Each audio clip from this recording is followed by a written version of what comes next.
स्वागत है आप सभी का मन के सामर्थ्य की इस कक्षा के अंदर। इस कक्षा को मैंने मन का सामर्थ्य नाम दिया है। कक्षा को मन का सामर्थ्य नाम देने का जो है एक विशेष महत्व है,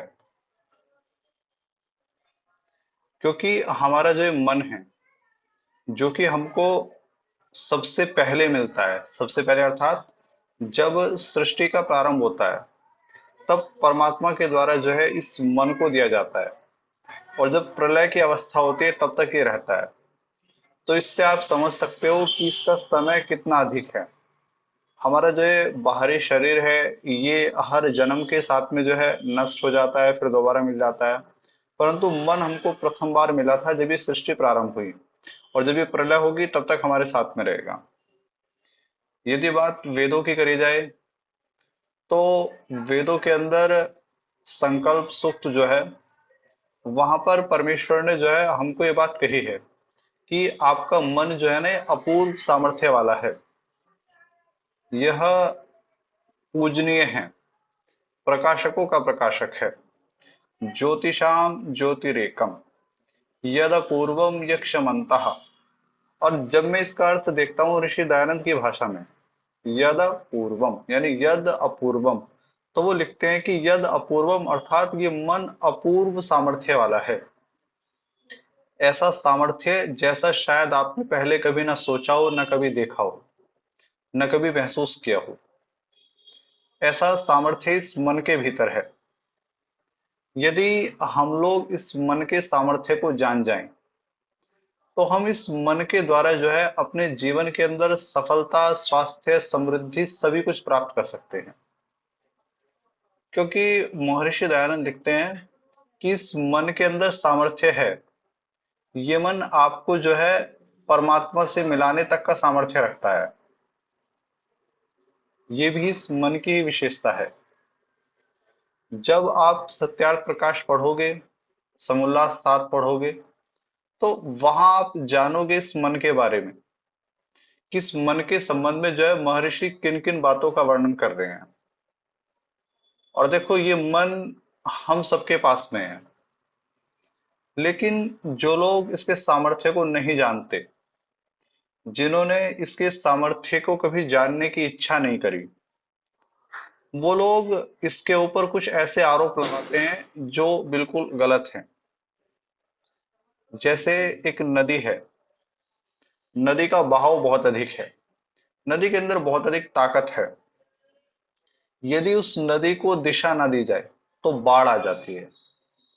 उस बाढ़ के कारण जो है न जाने कितने घर बर्बाद हो जाते हैं, कितने जंगल तबाह हो जाते हैं, कितने ही जान और माल की हानि होती है, कितनी खेती बर्बाद हो जाती है। लेकिन यदि उस नदी को चैनलाइज कर दिया जाए, एक दिशा दे दी जाए, तो वही नदी जो है फसलों को सींचने में भी उपयोग होती है। वही नदी जो है, उसके द्वारा आप जो है बिजली आदि बनाने का कार्य भी कर सकते हो। उसी नदी के द्वारा जो है छोटे छोटे रजवाए बना दिए जाते हैं, जिनसे खेती का कार्य होता है। वही नदी प्यास बुझाने का कार्य करती है। वही नदी कहीं ना कहीं आवागमन में भी सहायक हो जाती है। यानी उसकी शक्ति जो है, सामर्थ्य जो है, उसको क्या है, दिशा देनी है। ठीक यही मन के साथ में है। मन के अंदर इतना अधिक सामर्थ्य है, तभी तो वेद कहता है ना, यद पूर्वम, यानी ये अपूर्व सामर्थ्य से युक्त है आपका मन।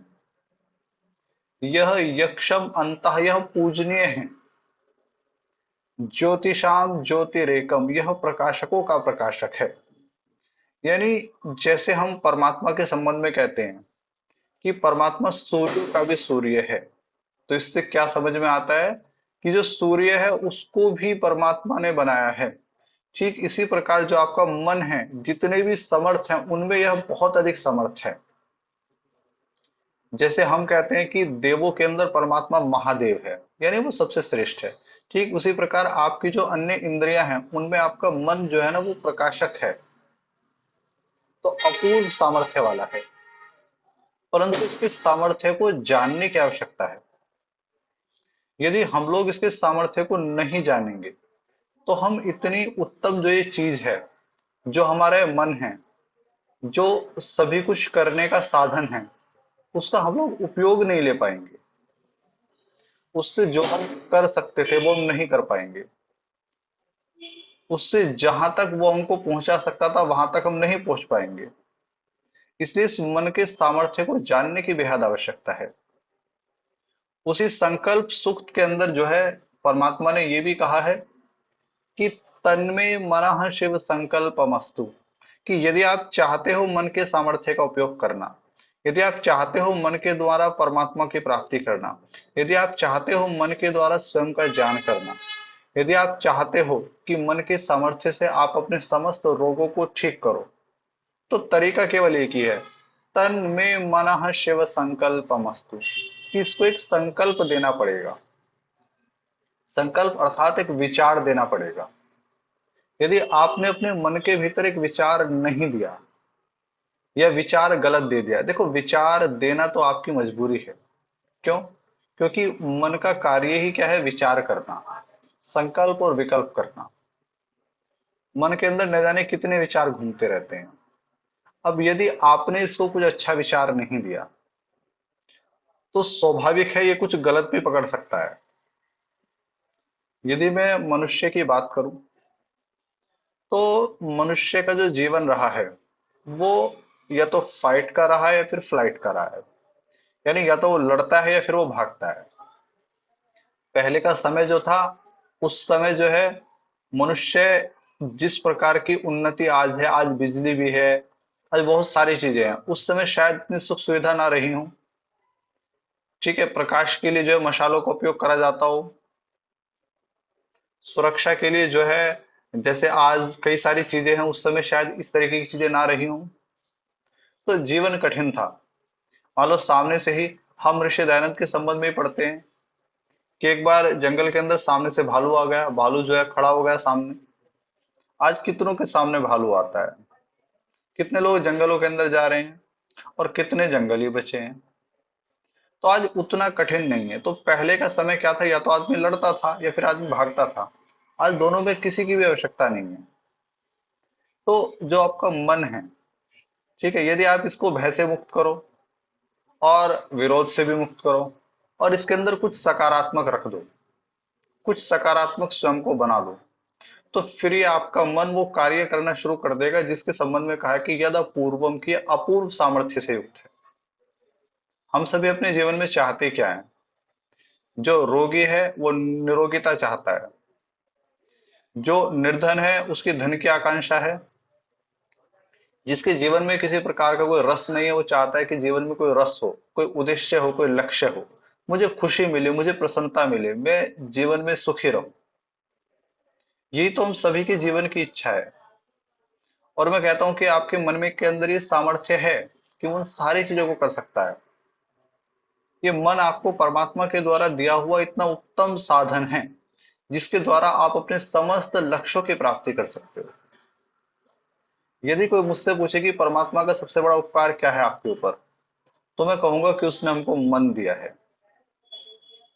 यदि आपको कोई यात्रा ही करनी है, और लंबा सफर है, यदि आपका वाहन ठीक नहीं है, तो यात्रा आप नहीं कर पाओगे।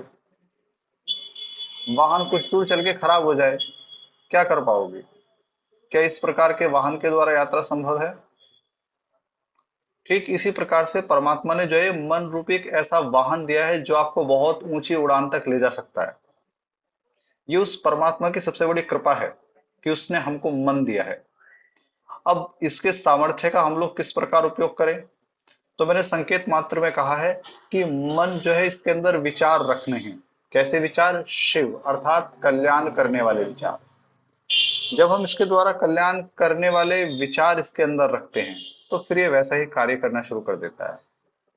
तो यहां मैं यही कहता हूं कि देखो, परमात्मा के ऊपर संदेह नहीं किया जा सकता, ऋषि दयानंद के ऊपर संदेह नहीं किया जा सकता। और यदि आपको मेरे ऊपर भी विश्वास नहीं है, तो फिर किसी काम की नहीं है कोई भी बातें। तो विश्वास मेरे ऊपर भी आपको करना पड़ेगा। यदि आपको अपने ईश्वर के ऊपर, अपने ऋषि दयानंद के ऊपर, अपने वेदों के ऊपर और अपने इस आचार्य के ऊपर विश्वास है, तो मैं कहता हूं कि निश्चित ही सफलता, समृद्धि, स्वास्थ्य आपको मिलेगा ही मिलेगा। बस हमें कुछ करना होगा उसके लिए। वो क्या करना होगा, किस तरह करना होगा और मन के अंदर क्या सामर्थ्य है, उसी को मैं आज आपको बताने जाऊंगा यहाँ पे। इसके संबंध में विस्तृत जानकारी जो है वो यूट्यूब के ऊपर ही, वैदिक चैनल के ऊपर ही हमने मन के सामर्थ्य के नाम से 15 कक्षाएं डाली हुई हैं। आप एक एक कक्षा सुनोगे तो आप आनंद से भर जाओगे। आप ये कहोगे कि मैं तो बीमार हूं ही नहीं, मैं तो निर्धन हूं ही नहीं। जैसा वहां कहा है वैसा आप करोगे तो निश्चित ही जीवन में सफलता, स्वास्थ्य और समृद्धि आपको मिलेगी ही मिलेगी। तो मन के संबंध में जो है मैं कुछ घटनाएं आपको बताता हूँ। सबसे पहले मैं एक डॉक्टर की घटना आपको बताता हूँ। डॉक्टर जोए डिस्पेंज नाम है उनका। डॉक्टर जोए जो थे, एक बार क्या हुआ, साइकिलिंग कर रहे थे और साइकिलिंग करते हुए इनके जो है किसी बड़े वाहन ने इनको टक्कर मार दी। टक्कर मारने के कारण जो है डॉक्टर जो डिस्पेंज जो है उनकी रीढ़ की 6 हड्डी, मतलब 6 जगह से फ्रैक्चर आ गया हड्डी के अंदर। अब रीढ़ की हड्डी देखो आधार होती है। यदि रीढ़ की हड्डी के अंदर कुछ भी गड़बड़ हो जाए ना तो व्यक्ति खड़ा नहीं हो सकता। दूसरा मैं आपको एक बात और बताना चाहूंगा कि आपका जो ये ब्रेन है और आपके जो नीचे का जो हिस्सा है, चाहे उसमें आपके पैर हों, चाहे उसमें आपके नीचे का जो भी आपका, चाहे कोई प्राइवेट पार्ट भी क्यों ना हो, कुछ भी क्यों ना हो, नीचे का जो भी हिस्सा है, इस ब्रेन को और जो नीचे के जितने भी अंग हैं उनके बीच में रीढ़ की हड्डी एक तार का कार्य करती है। जैसे आपके घरों पे जो है बिजली के स्विच हैं और दूसरी जगह पंखा लग रहा है। स्विच को ऑन करते हो तो पंखा चलता है। कारण क्या है? बीच में वो वायर जिससे होके करंट जाता है। ठीक रीढ़ की हड्डी जो है, स्पाइनल कोड, उससे होके जो है ना सारे संकेत मन से लेके नीचे तक जाते हैं और नीचे की सारी जो चीजें हैं वो उसके द्वारा होते हुए आपके ब्रेन तक जाते हैं। हमारे यहाँ एक व्यक्ति था जिसको एक दुर्घटना उसके साथ ऐसी हुई कि उसके रीढ़ की हड्डी में फ्रैक्चर आ गया, जिसके कारण जो उसका नीचे का जो है ना शरीर सारा बेकार हो गया। उसको ना ठंडा गर्म लगता, ना कुछ अनुभूति होती, ना कुछ अनुभव होता, ना वो चल पाता, कुछ भी नहीं। पता उसको सब कुछ था क्योंकि ब्रेन ठीक था, लेकिन बीच का जो है ना वो कनेक्शन टूट गया। तो जो डॉक्टर जॉय थे उनकी रीढ़ की हड्डी जो है वो कहीं ना कहीं उसके अंदर फ्रैक्चर आ गए, कई फ्रैक्चर आ गए उसके अंदर। अब उस समय के जो बड़े बड़े डॉक्टर थे, न्यूरोलॉजिस्ट और अन्य जो डॉक्टर थे, उन्होंने उनसे बातचीत करी। जो बड़े 4 डॉक्टर थे, उन्होंने कहा कि आपका जो ये दर्द है, जो ये पेन है, ये ठीक हो जाएगा, लेकिन हम ये गारंटी नहीं दे सकते कि आप चल पाओगे दोबारा। बल्कि चल पाना तो एक प्रकार से नामुमकिन ही है। हाँ, आपके दर्द में आराम आ जाएगा, लेकिन उसके लिए भी आपको बहुत अधिक सर्जरी करनी पड़ेगी, तब ये पॉसिबल है। अदरवाइज आप नहीं चल पाओगे और ताउम्र आप इस दर्द को सहन करोगे। लेकिन डॉक्टर जॉय डिस्पेंस कहते हैं कि मैंने उनकी बातों को सिरे से नकार दिया। वो मन के संबंध में जानने वाले व्यक्ति रहे होंगे। हालांकि उनकी बहुत अच्छी पुस्तकें हैं जिसके ऊपर हम चर्चा करेंगे आगे। तो डॉक्टर जॉय डिस्पेंस जो है उन्होंने अपने मन का उपयोग करा, मन के सामर्थ्य को जाना और अपने मन से कहा कि नहीं, मैं स्वस्थ हूँ, क्योंकि मेरे मन के भीतर ही तो वो सारा सामर्थ्य है जो मेरे शरीर को जानता है। आपके शरीर में कहीं भी चोट लग जाती है, चोट कुछ दिन बाद ठीक हो जाती है। जैसे मान लीजिए कुछ कट गया, महिलाएं रसोई के अंदर कार्य करती हैं, चाकू लग जाता है कई बार, लेकिन कुछ समय बाद वो चीजें ठीक हो जाती हैं। यानी आपके शरीर के अंदर ही वो ताकत है कि वो आपके शरीर को ठीक कर सकती है। उसको हम लोग मन कहते हैं, अवचेतन मन कहते हैं। और उसका मुख्य सोर्स क्या है? जैसे कोई वृक्ष है और आपको दिखाई दे रहा है कि वृक्ष बहुत अधिक जो है ना हरा भरा हो रहा है, बहुत अधिक फल फूल रहा है, तो क्या पता चलता है कि भाई इसको कहीं ना कहीं से पानी मिल रहा है। क्योंकि पानी क्या है? उसका सोर्स है। जब पानी उसके जड़ों को दिया जाता है तो वो ऊपर खिलने लगता है। ठीक उसी प्रकार जो ये मन है ये जड़ है, और यदि इसको कहीं से कुछ दिया जाता है नहीं तो वो सीधा परमात्मा है। परमात्मा के द्वारा मन को जो है सामर्थ्य दिया जाता है और उस सामर्थ्य का उपयोग करके आप अपनी समस्त समस्याओं को दूर कर सकते हो। तो डॉक्टर जो डिस्पेंस जो है उन्होंने अपने मन के सामर्थ्य का उपयोग करा। उन्होंने विचार किया कि उस परमात्मा मेरे साथ में है और मेरे मन के भीतर सामर्थ्य है। जब एक बच्चा पैदा होता है ना, तो वास्तव में होता क्या है कि एक पुरुष की एक कोशिका और माता की एक कोशिका, यानी पुरुष का एक स्पर्म और माता का एक एग, दोनों मिलके जो है ना, एक कोशिका से जो है पूरे बच्चे का निर्माण हो जाता है। केवल एक कोशिका से, देखो कितना बड़ा चमत्कार है। एक कोशिका से जो है ना, इतनी अधिक कोशिकाओं का निर्माण हो जाता है, अनगिनत कोशिकाओं का। हम ये अंदाजा नहीं लगा सकते हमारे शरीर के भीतर कितनी करोड़ों अरबों कोशिकाएं हैं, लेकिन निर्माण किससे हुआ? एक कोशिका से। ठीक उसी प्रकार जो है हमारे शरीर के भीतर सामर्थ्य है चीजों को बनाने का, चीजों को ठीक करने का। ये मैं आपको वास्तविक घटना इसलिए बताता हूँ ताकि आपको एक मोटिवेशन मिले और आप उस क्षेत्र में कार्य करो। तो डॉक्टर जॉय डिस्पेंस जो है, उन्होंने ऐसा कहते हैं कि मन की सामर्थ्य का ऐसा उपयोग उन्होंने करा, जिसको वेदों में कहा, क्या कहा है कि यद पूर्वम, कि डॉक्टर डिस्पेंस जो है 10.5 सप्ताह के अंदर अपने पैरों पे चलने लगे। और 12 सप्ताह बाद जो वो कार्य करते थे डॉक्टरी का, वो अपना कार्य उन्होंने शुरू कर दिया। वो अपने मन के भीतर ऐसी कल्पनाएं करते कि उनकी एक एक अस्थि जो है ना जुड़ रही है। और देखो उस मन के सामर्थ्य का, उस कल्पना का ये प्रभाव हुआ कि वो अस्थियां जुड़ भी गई। इसीलिए कहा गया है कि यद अपूर्वम, यानी अपूर्व सामर्थ्य वाला है। अब किसी को बताया जाए तो वो क्या कहेगा कि नहीं नहीं, ऐसे तो हो ही नहीं सकता। अरे तभी तो कहा है कि अपूर्व सामर्थ्य वाला है, जिसके सामर्थ्य की आप सोच भी नहीं सकते। वेदों ने अकारण तो कुछ नहीं कहा होगा, और वेद ने कहा है तो परमात्मा ने कहा है। ऋषि दयानंद ने अर्थ किया है तो समझ लो परमात्मा से जुड़ के अर्थ किया है। मैं आपको बता रहा हूं तो कहीं ना कहीं उसी परंपरा के कारण मैं आपको बता रहा हूँ, ऋषि परंपरा जो चलती आई है। तो आपके मन के भीतर अपूर्व सामर्थ्य है। मैं फिर कहता हूँ, विस्तृत जानकारी जो है ना उन 15 कक्षाओं में मिल जाएगी। यहाँ समय को देखते हुए मुझे सारी चीजें बोलनी पड़ेंगी, लेकिन मैं फिर भी ये बताना चाहता हूँ कि अपूर्व सामर्थ्य है। ये मैंने एक छोटी सी घटना का आपसे वर्णन किया है। मैं इस मन के संबंध में ही जो है आपको एक और सच्ची घटना के बारे में बताता हूँ। मैं कुछ समय पहले एक पुस्तक पढ़ रहा था जिसका नाम था think and grow rich, Napoleon Hill की थी। उस पुस्तक में जो है उन्होंने अपने बेटे का वर्णन किया है। वो वर्णन क्या है मैं सीधा पुस्तक से आपको बता देता हूँ, आप ज्यादा अच्छे से उसको समझ जाओगे। तो वो लिखते हैं कि आप अब मैं आपके ऐसे पुरुष की असामान्य कहानी बताने जा रहा हूँ, जिससे चमत्कारिक पुरुष मैंने आज तक देखा ही नहीं, जिसे मैंने जन्म लेने के कुछ मिनट बाद देखा था। उसके कान नहीं थे, यानी बेटा क्या था, उसके कान नहीं थे। पहले तो डॉक्टरों ने कुछ भी बताने से मना करा, पर जब उन पर दबाव डाला गया तो उन्होंने बताया कि शायद यह बच्चा कभी बोल और सुन नहीं पाएगा। यानी उस बच्चे के अंदर सुनने का जो यंत्र होता है वो था ही नहीं जब उसका जन्म हुआ। मैं डॉक्टर के विचार से सहमत नहीं था। मैं भी आपसे हमेशा ये कहता हूँ, डॉक्टर बेशक कुछ भी कहे लेकिन सहमत नहीं होना है, अपने मन से निर्णय कर लेना है कि मुझे तो स्वस्थ होना ही होना है। पहली बात तो, जो बीमार नहीं है वो बीमार होंगे नहीं, और जो बीमार है वो स्वस्थ हो जाएंगे। बस करना क्या है, डॉक्टर को नकार देना है।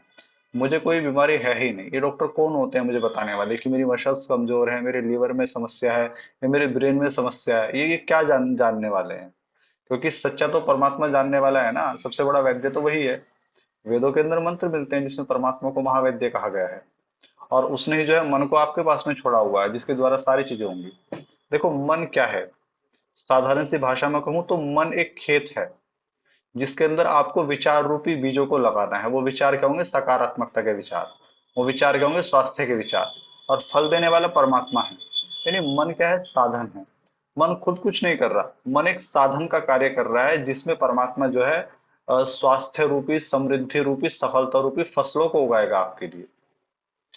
तो लिखते हैं कि मैं डॉक्टर के विचार से सहमत नहीं था, और मैं ऐसा कर सकता हूं क्योंकि मैं उस बच्चे का पिता हूं। मैंने मन ही मन डॉक्टर के विचार को चुनौती दे दी और खुद एक निर्णय ले बैठा कि ईश्वर बिना कान के मेरे बच्चे को इस दुनिया में भेज सकता है, पर वह उसे पूरी जिंदगी इस तरह यातनापूर्ण जीने के लिए विवश नहीं कर सकता। मैंने यह सोच लिया था कि मेरा बेटा सुनेगा भी और बोलेगा भी। यह मुझे नहीं पता था कि यह सब कैसे होगा, पर मैं इस बात पर जरूर विश्वास करता था कि जहां चाहा वहां रहा है। जब आप ये विचार करोगे ना कि मुझे अपने रोगों को बिल्कुल 100% ठीक करना है, तब आपके मन में भी ऐसा ही विरोध सा आएगा। लेकिन बस उस विरोध को जो है हटा देना है। मुझे महान इमर्सन की बात ध्यान आई, दुनिया की हर वस्तु सिर्फ एक ही बात सिखाती है, वह है विश्वास। विश्वास रखना है अपने ऊपर, अपने परमात्मा के ऊपर, अपने आचार्य के ऊपर, अपने शास्त्रों के ऊपर। हमें सिर्फ विश्वास करके प्रकृति के नियमों का पालन करना है। यह हम सभी पर समान रूप से लागू होते हैं। कभी आंख बंद करके आवाज सुनिए, प्रकृति आपको रास्ता जरूर दिखाएगी। वह रास्ता सिर्फ एक ही था, इच्छा शक्ति। यानी जो चाहते हैं मुझे स्वस्थ होना है, बस अपने मन में ये ठान ले कि स्वस्थ होना है। दूसरा कुछ नहीं, कैसे होना है, क्या होना है, कुछ नहीं सोचना। बस पहला विचार क्या है, स्वस्थ होना है तो होना है। मैंने अपने अंदर यह इच्छा शक्ति जगा ली कि मेरा बेटा सारी जिंदगी गूंगा और बहरा तो नहीं रह सकता। मैंने इस इच्छा शक्ति को कभी अपने मन से जाने नहीं दिया, यहाँ तक कि एक पल के लिए भी नहीं। कुछ वर्षों पहले मैंने लिखा भी था, हमारी सबसे बड़ी रुकावट हमारे मन में पड़े विचार ही हैं। अगले ही पल मैंने बिस्तर पर लेटे हुए अपने नवजात शिशु को देखा और यह सोचा कि अगर यह सब सही है तो मेरा बेटा बिना कानों के भी सुन सकता है। मैंने प्रण कर लिया कि अपने बच्चे के मन में कतई यह बात नहीं आने दूंगा कि वह सुन और बोल नहीं सकता। देखो, समस्या तभी आती है जब आपका मन स्वीकार कर लेता है इस चीज को कि मुझे कुछ है। यदि मन इस चीज को स्वीकार ही ना करे ना कि कुछ है, तो फिर कुछ होगा ही नहीं। इसके लिए चाहे मुझे जो भी करना पड़े, मैंने यह प्रतिज्ञा कर ली कि अपने बेटे के मन में बोलने और सुनने की अपनी मजबूत चाहत के बीज रोप दूंगा, और वह जरूर एक दिन किसी उपकरण से सुनने और बोलने लगेगा। बिना किसी उपकरण के सुनने और बोलने लगेगा।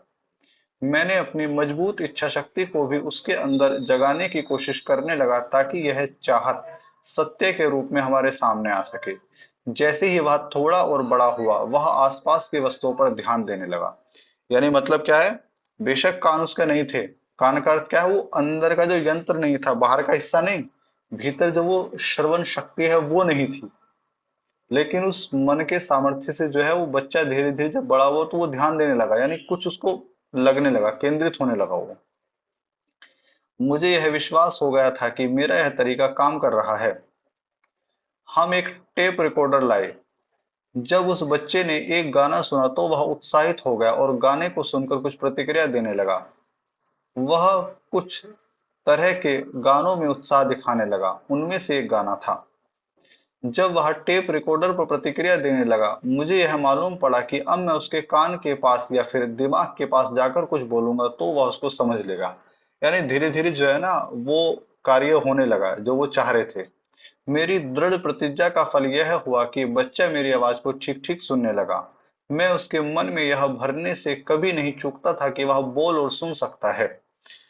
मन में करना क्या है, तन्मे मनः शिव संकल्पमस्तु।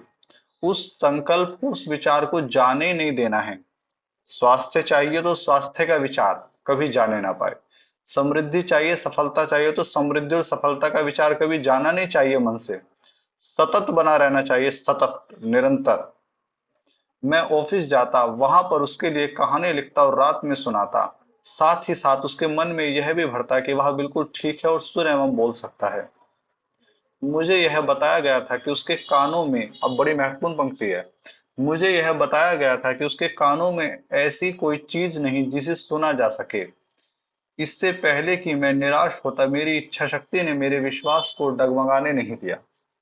मैंने अपने बेटे के अंदर भी यह विश्वास जगा दिया कि सबसे खास बात उसकी अब यह थी कि वह मुझसे प्रश्न नहीं करता था और हर बात को मान लेता था। तो मैं यहाँ संकेत रूप में बताना चाहूंगा कि मन के भीतर जब आप ये विश्वास करोगे ना कि मैं स्वस्थ हूं, तब उस समय आपका मन क्या कहेगा कि नहीं नहीं, आप गलत बोल रहे हो। वो गलत वाला विचार आना ही नहीं चाहिए। बेशक वो विचार है, उसको हटा देना है। क्योंकि आपका पहला विरोध जो है ना, आपका चेतन मन करता है, और विचार आपको बिठाने पड़ते हैं अवचेतन मन में। मैंने हर तरह से उसके मन में यह बात भर दी थी कि उसे अपने भाई से अच्छे परिणाम मिलेंगे। हमने यह गौर किया कि जैसे वह बड़ा हो रहा था, उसकी सुनने की क्षमता बढ़ रही थी। दूसरी तरफ उसके मन में अपनी कमी को लेकर ध्यान देने की आदत कतई नहीं थी। वह छोटा बच्चा हाई स्कूल और ग्रेजुएशन तक गया।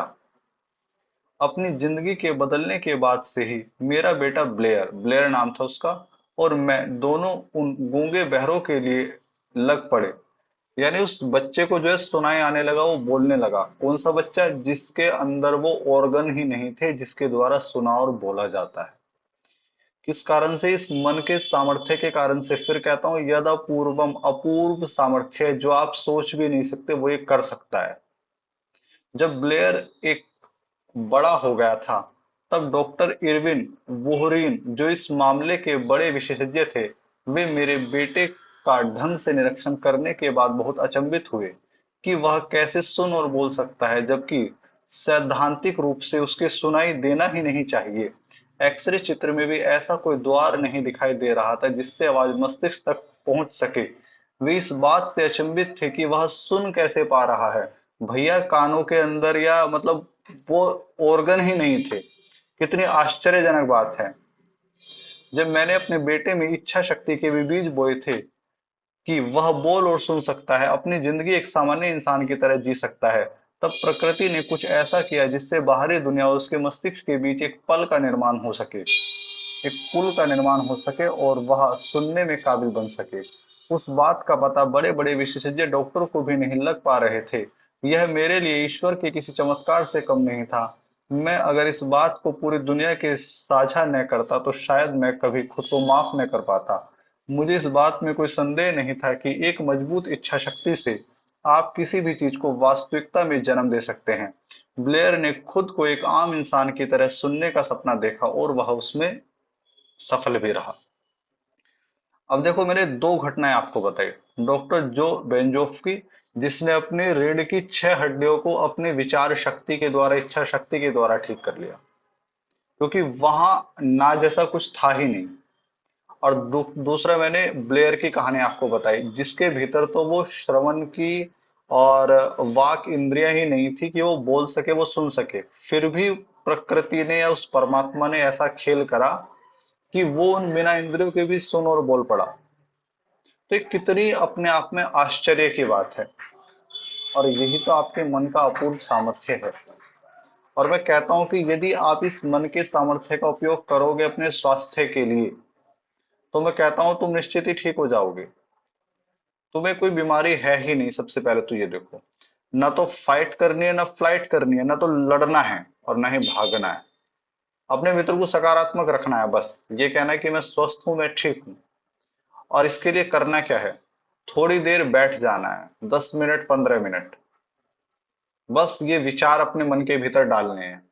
सोने से पहले ये विचार डालने हैं, जब उठते हो उस समय विचार डालने हैं कि मैं तो बिल्कुल स्वस्थ हूँ, उस परमात्मा की कृपा मेरे ऊपर हो रही है, उस परमात्मा का बहुत अधिक अनुग्रह मेरे ऊपर हो रहा है, उस परमात्मा ने सबसे सर्वश्रेष्ठ जो चीज है वो मेरा मन, वो मुझे दिया है, जिसके भीतर सामर्थ्य है सब कुछ सही करने की। और आप देख लेना, निश्चित ही आप जो है स्वास्थ्य, सफलता, समृद्धि तीनों को प्राप्त हो जाओगे। बस शर्त क्या है? विश्वास रखना है। जिसका जितना अधिक विश्वास होगा उसको उतना ही अधिक फल मिलेगा। बस इस बात को ध्यान रखना है। विश्वास अपने परमात्मा के ऊपर, अपने वेद के ऊपर, अपने ऊपर, अपने आचार्य के ऊपर, अपने शास्त्रों के ऊपर। बस केवल एक ही शर्त क्या है? विश्वास। और कैसा विश्वास? फिर कहता हूं, अजीब सी बात लगेगी, अंधविश्वास। परमात्मा के ऊपर अंधविश्वास करोगे कुछ नहीं बिगड़ेगा, लेकिन मिलेगा बहुत कुछ। शास्त्रों के ऊपर आंख बंद करके विश्वास करोगे, सब कुछ मिलेगा। और जो कहता है ना कि अपने से अधिक विश्वास करते हैं तो सब कुछ मिलेगा। ध्यान रखना। क्यों? क्योंकि शास्त्रों ने पहले कह दिया है कि मन के भीतर सामर्थ्य है, बस आपको एक सही दिशा देनी है। और मुझे ऐसी आशा है कि आप वो दिशा दोगे और आप अपने जीवन में जो भी कमी है उसको दूर करोगे और अपने जीवन को एक खुशहाल जीवन बनाओगे। हमने बहुत लंबे समय तक मन के ऊपर कक्षाएं ली हैं। ये आज एक छोटी सी कक्षा थी, आगे भी कोशिश करेंगे। बाकी पुरानी कक्षाएं बहुत डिटेल में है, एक एक कक्षा वो सारी विधि बताई गई हैं, वो सारे तरीके बताए गए हैं और सारे वास्तविक घटना बताई गई हैं। बहुत ही मजेदार कक्षाएं, आपको अच्छा भी लगेगा और आपको लगेगा कि नहीं यार, ये तो कुछ होता ही नहीं है, बीमारी उमारी तो कुछ ही, ये तो सारी चीजें बड़ी आसान है। तो आशा है आपको कक्षा पसंद आई होगी। कक्षा तो आज मैं इतनी ही रखता हूँ।